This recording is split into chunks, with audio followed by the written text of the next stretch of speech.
Sampai. Halo teman-teman, selamat datang di podcast kita hari ini.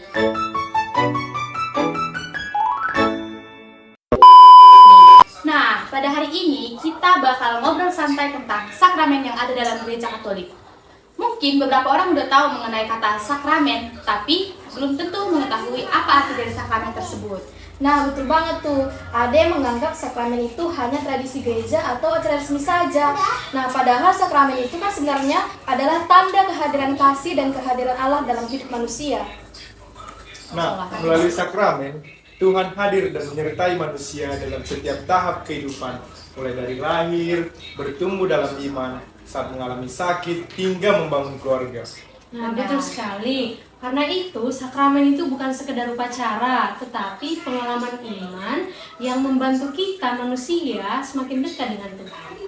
Nah, hari ini kita akan membahas 5 sakramen. Sakramen baptis, sakramen ekaristi, sakramen krisma, sakramen pengurapan orang sakit, dan sakramen perkawinan. Oke, nah sekarang kita mulai dari sakramen baptis. Baptis yang sering disebut sebagai pintu masuk ke dalam gereja Katolik, artinya melalui baptisan seseorang resmi menjadi anggota gereja dan memulai hidup baru bersama dengan Kristus. Dalam baptisan digunakan air sebagai lambang pembersihan dan air sebagai lambang pembersihan dosa dan kehidupan yang baru. Benar, banyak bayi dibaptis sejak kecil karena orang tua ingin anaknya bertumbuh dalam iman. Tapi orang dewasa juga bisa menerima baptis setelah belajar tentang ajaran gereja Katolik. Yang penting sebenarnya bukan hanya secara baptisannya, tetapi bagaimana seseorang terus hidup dekat dengan Tuhan setelah dibaptis. Jadi baptis itu bukan hanya sekedar tradisi dalam keluarga, tetapi awal perjalanan iman seseorang bersama dengan Tuhan. Tolong ya. Nah, setelah seseorang dibaptis dan menjadi anggota gereja, perjalanan imannya tentu tidak berhenti sampai di situ aja. Benar, iman juga perlu dipelihara dan dikuatkan setiap hari, sama seperti tubuh yang membutuhkan makanan. Benar. Karena itu, sekarang kita akan masuk ke dalam sakramen ekaristi yang menjadi makanan resmi bagi umat gereja Katolik. Kalau mendengar komuni pertama, biasanya orang langsung ingat baju putih atau suasana yang meriah begitu ya kan.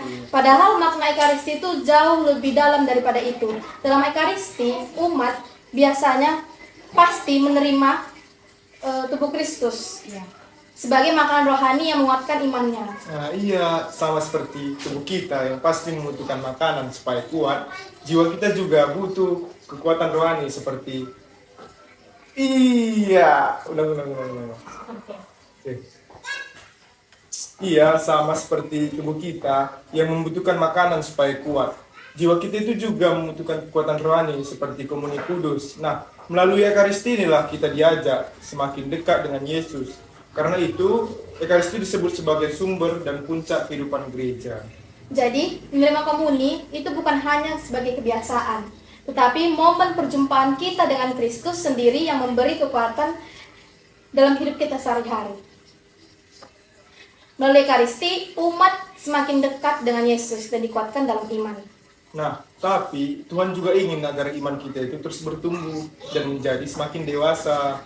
Dengan begitu, kedewasaan iman itu bertegas melalui sakramen krisma yang akan kita bahas sekarang.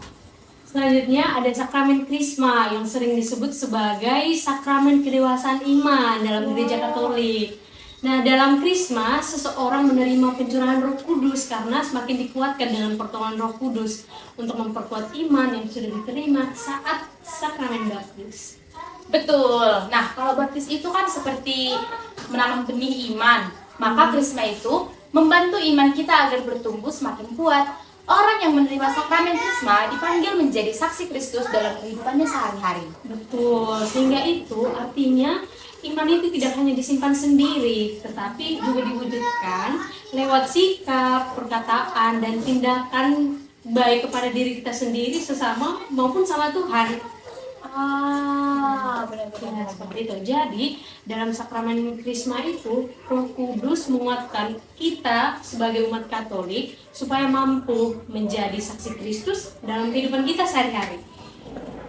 Nah, tapi dalam perjalanan hidup manusia juga pasti mengalami yang namanya sakit, kelemahan ataupun penderitaan, gak? Iya dong, tentunya. Nah, makanya itu gereja menghadirkan sakramen penguatan orang sakit juga. Itu sebagai tanda penghiburan saat kita mengalami penderitaan, kelemahan seperti itu.